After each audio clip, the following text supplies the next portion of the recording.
ಕಲಬುರಗಿ 18ನೇ ಶತಮಾನದ ಶ್ರೀ ಶರಣಬಸವೇಶ್ವರರ 203ನೇ ಪುಣ್ಯತಿಥಿ ಸ್ಮರಣಾರ್ಥ ಶ್ರೀ ಶರಣಬಸವೇಶ್ವರರ ದೇವಸ್ಥಾನದ ಮಹಾರಥೋತ್ಸವವು ಬುಧವಾರ ಸಂಜೆ 6 ಗಂಟೆಗೆ ಸಹಸ್ರಾರು ಭಕ್ತರ ಮಧ್ಯೆ ಯಶಸ್ವಿಯಾಗಿ ಜರುಗಿತು. ನಿಗದಿತ ಸಮಯದಲ್ಲಿ ಶರಣಬಸವೇಶ್ವರ ಸಂಸ್ಥಾನದ 8ನೇ ಮಹಾದಾಸೋಹ ಪೀಠಾಧಿಪತಿ ಪೂಜ್ಯ ಡಾಕ್ಟರ್ ಶರಣಬಸವಪ್ಪ ಅಪ್ಪಾಜಿ ಹಾಗೂ 9ನೇ ಪೀಠಾಧಿಪತಿ ಚಿರಂಜೀವಿ ದೊಡ್ಡಪ್ಪ ಅಪ್ಪಾಜಿ ರಥೋತ್ಸವದ ಆರಂಭವನ್ನು ಸೂಚಿಸುವ ಶಂಖ ಊದಿದರು. ಶರಣಬಸವೇಶ್ವರರ ವಿಗ್ರಹವನ್ನು ಹೊತ್ತ ಹಾಗೂ ಸುಂದರವಾಗಿ ಅಲಂಕರಿಸಿದ ರಥವನ್ನು ದೇವಾಲಯದ ಸಂಕೀರ್ಣದಲ್ಲಿ ಶರಣಬಸವೇಶ್ವರರ ಸಂಸ್ಥಾನದ 8ನೇ ಪೀಠಾಧಿಪತಿ ಪೂಜ್ಯ ಶರಣಬಸವಪ್ಪ ಅಪ್ಪಾಜಿ ಮತ್ತು 9ನೇ ಪೀಠಾಧಿಪತಿ ಚಿರಂಜೀವಿ ದೊಡ್ಡಪ್ಪ ಅಪ್ಪಾರವರನ್ನ ಸ್ತುತಿಸುವ ಜಯ ಘೋಷಗಳ ನಡುವೆ ರಥವನ್ನ ಎಳೆಯಲಾಯಿತು.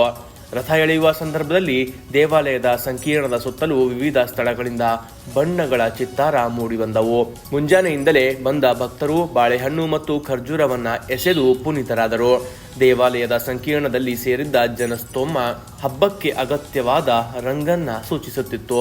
ಇದಕ್ಕೂ ಮುನ್ನ ಪೂಜ್ಯ ಚಿರಂಜೀವಿ ದೊಡ್ಡಪ್ಪ ಅಪ್ಪಾಜಿರವರು ಸುಂದರವಾಗಿ ಅಲಂಕರಿಸಲ್ಪಟ್ಟ ರಥಕ್ಕೆ ಪ್ರದಕ್ಷಿಣೆ ಹಾಕಿ ಪೂಜೆ ಸಲ್ಲಿಸಿ ವಿಶೇಷ ನೈವೇದ್ಯ ಅರ್ಪಿಸಿದ್ರು. ದೇವಾಲಯದ ಪಕ್ಕದಲ್ಲಿರುವ ದಾಸೋಹ ಮಹಾಮನೆಯಲ್ಲಿ ವಿಶೇಷವಾಗಿ ನಿರ್ಮಿಸಲಾದ ಆವರಣದಲ್ಲಿ ತಮ್ಮ ತಂದೆ 8ನೇ ಮಹಾದಾಸೋಹ ಪೀಠಾಧಿಪತಿ ಡಾಕ್ಟರ್ ಶರಣಬಸಪ್ಪ ಅಪ್ಪ ಹಾಗೂ ತಮ್ಮ ತಾಯಿ ಮಾತೋಶ್ರೀ ಪೂಜ್ಯ ಡಾಕ್ಟರ್ ದಾಕ್ಷಾಯಣಿ ಅವ್ವಾಜಿ ಮತ್ತು ಸಹೋದರಿಯರಾದ ಭವಾನಿ, ಶಿವಾನಿ ಮತ್ತು ಮಹೇಶ್ವರಿ ಅವರೊಂದಿಗೆ ರಥವನ್ನ ವೀಕ್ಷಿಸಿದ್ರು.